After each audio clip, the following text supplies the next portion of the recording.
Ladies and gentlemen, the Dallas Cowboys have been approaching this offseason much differently than they have in the past, and a lot of that has to do with Brian Schottenheimer and the new culture that he's emphasized building here with the Dallas Cowboys. And that's probably been the biggest difference that we've seen thus far this offseason. The Cowboys look locked in, y'all. We ain't seeing them walking around, spouting out company lines and trying to say the right things. No. They're fully embracing expectation. They're fully embracing what their goals are, and they talking about it. And they letting the NFL know, we coming. CeeDee Lamb is talking. The Cowboys are working. Dak Prescott looks like he's in the best shape of his life, as opposed to some of our NFC East rivals we about to get into, because, man, these dudes, I don't know what the hell going on. One of these dudes, Jenny Craig, and the other one look like one of the aliens off of Men in Black. We gonna get into it, bro. But we got a lot to get into today, and just a little fun, light video. But first, let's get into Dak Prescott discussing his mentality when recovering from his injury. Be sure to subscribe. More Dallas Cowboys content on the regular. And for real, though, man, y'all subscribe, bro. It is the dead heat of the summer, man. I'm still trying to come out here and entertain y'all, my black ass.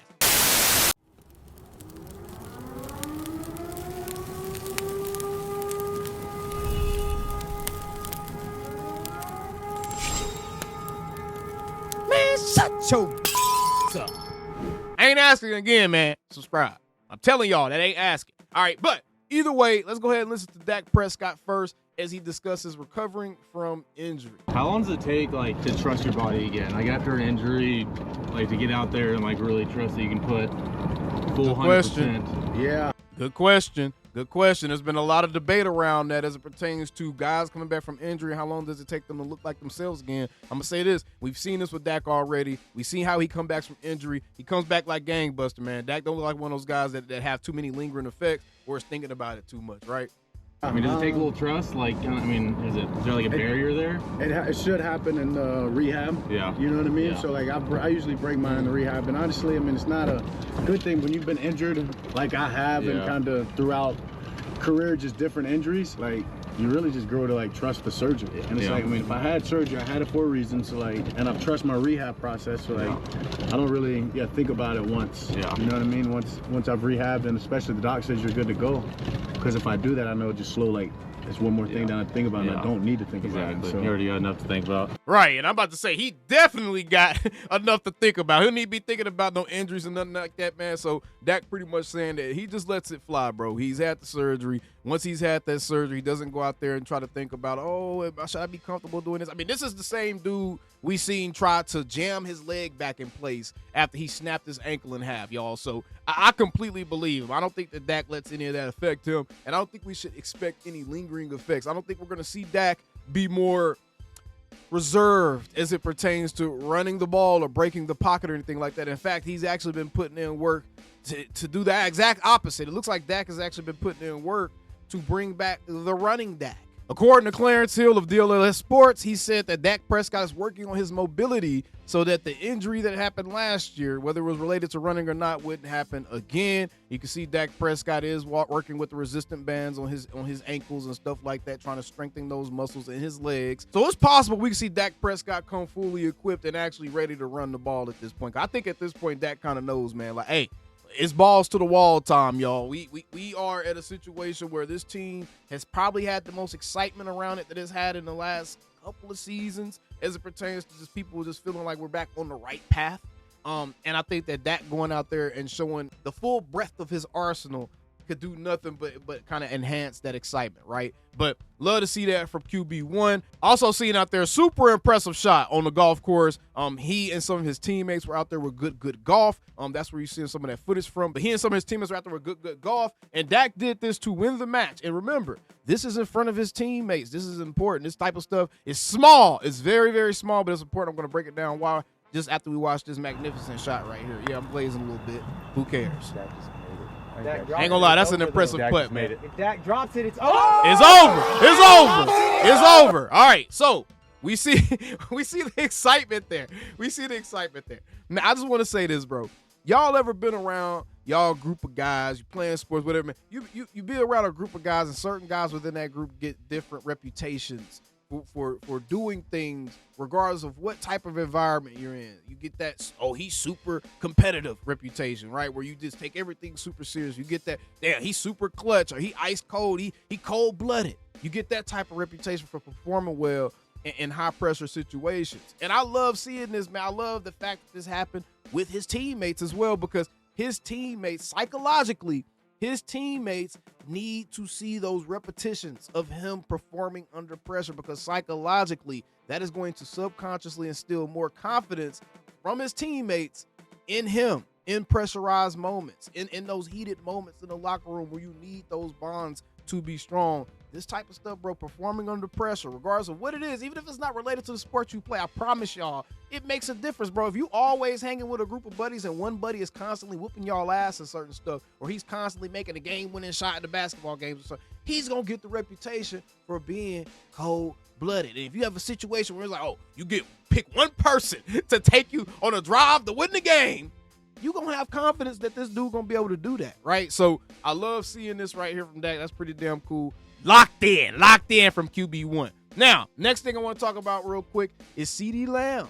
CeeDee Lamb has some things to say as well as it pertains to how the Cowboys about to unleash on the NFL. Y'all, let's take a listen. I just know one thing for sure, they better account for me or else. And like Tyreek says, you rarely see one-on-one coverages and man-to-man. So, like, it's just differentiate and preparation. I feel They better account for me or else, man, especially since you got YN Pickens out there on the side of him, man. That takes a lot, all week going into it just for, we get to a Sunday night, Sunday, whatever, and go crazy. So they better keep losing sleep. They better keep losing sleep, man. So you better account for CeeDee. Don't forget about CeeDee just because we got George Pickens here. He probably going to be getting the big highlight catches down the sideline. And, he going to have his YN activities going on, the uber competitiveness, the Terrell Owens throwback activity he's going to have going on out there on the field. Don't forget about young 88 Lamb, 88 Smooth, man. Don't forget about CeeDee Lamb. He going to go out there and put foots to ass. I'm going to tell you somebody else who's going to be putting foots to ass this season, too. I'm going to tell you somebody else going to be putting foots to ass this season. This man, Osa Odighizuwa, looks like he's about to be an absolute monster this upcoming season. First of all, I don't know if you've ever seen the man in person, but he looks like He-Man. Second of all, a man the size that he is, moving as quickly as he is with the footwork that he's moving with, and he's now working with Micah Parsons, defensive line coach or pass rushing specialist coach, Lance Dean.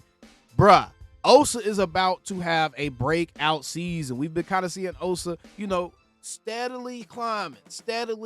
Now we're about to see that spike. I firmly believe that he's paid. The defensive line is probably as strong as it's been since Micah or Osa Odighizuwa has been here.